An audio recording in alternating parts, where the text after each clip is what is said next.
जय गुरुदत्त। यज्ञार्थात् कर्मणोऽन्यत्र యజ్ఞ జిఎన్వైఏ యజ్ఞ యా వినిపించాలి, గా కింద నా ఒత్తు రాకూడదు, రా కింద ఒత్తు థా. యజ్ఞార్థాత్ కర్మణోన్యత్ర అణ కూడా క్లియర్ గా వినిపించాలి. ఆ నా కింద యావత్తు కర్మణోన్ అని పట్టుకొని చెప్పండి. ఆ అణకి నాని యాడ్ చేస్తే యా క్లియర్ గా వినిపిస్తుంది. తా కింద రకారం కూడా క్లియర్ గా వినిపించాలి. కర్మణోన్యత్ న్యత్ ఆ యాకి తాని యాడ్ చేసుకోవాలి. న్యత్ర యజ్ఞార్థాత్ కర్మణోన్యత్ర యజ్ఞార్థ కర్మణోన్యత్ర యజ్ఞార్థ కర్మణోన్యత్ర యజ్ఞార్థ మ్యామ్ యజ్ఞార్థాత్ ఆ తా కూడా వినిపించాలి. యజ్ఞార్థాత్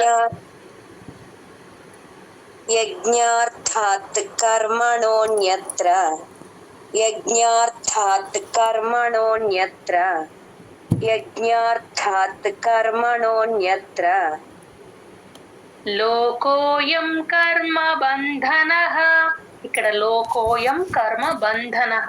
బాకి మహాప్రాణం లేదండి, ఓన్లీ దాకే మహాప్రాణం. గమనించండి అందరు. లోకోయం కర్మ బంధనః. లోకోయం కర్మ బంధనః లోకోయం కర్మ బంధనః లోకోయం కర్మ బంధనః తదర్థం కర్మ కౌంతేయ. తదర్థం రా కింద ఒత్తు థా.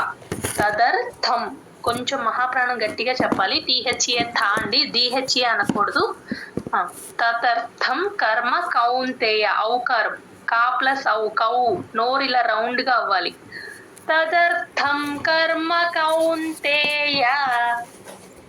తదర్థం కర్మ కౌంతేయ తదర్థం కర్మ కౌంతేయ తదర్థం కర్మ కౌంతేయ ముక్త సంగ సమాచర. ముక్త కా కింద తావొత్తు ముక్త. ముక్త సంగస్ గాకి సాని యాడ్ చేసుకుంటామండి, సా కింద సావొత్తుంది కాబట్టి ముక్త సంగ సమాచర అలా చెప్తాం. ముక్త సంగ సమాచర. ముక్త సంగ సమాచర ముక్త సంగ సమాచర ముక్త సంగ సమాచర యజ్ఞార్థాత్ కర్మణోన్యత్ర లోకోయం కర్మ బంధనః. యజ్ఞార్థాత్ కర్మణోన్యత్ర లోకోయం కర్మ బంధనః లోకోయం కర్మ బంధనః యజ్ఞార్థాత్ కర్మణోన్యత్ర లోకోయం కర్మ బంధనః తదర్థం కర్మ కౌంతేయ ముక్త సంగ సమాచర.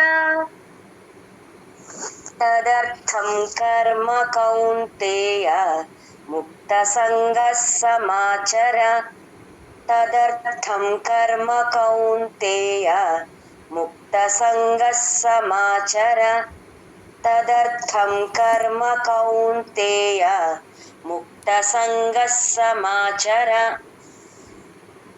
యజ్ఞార్థాత్ కర్మణోన్యత్ర లోకోయం కర్మ బంధనః. తదర్థం కర్మ కౌంతేయ ముక్త సంగ సమాచర.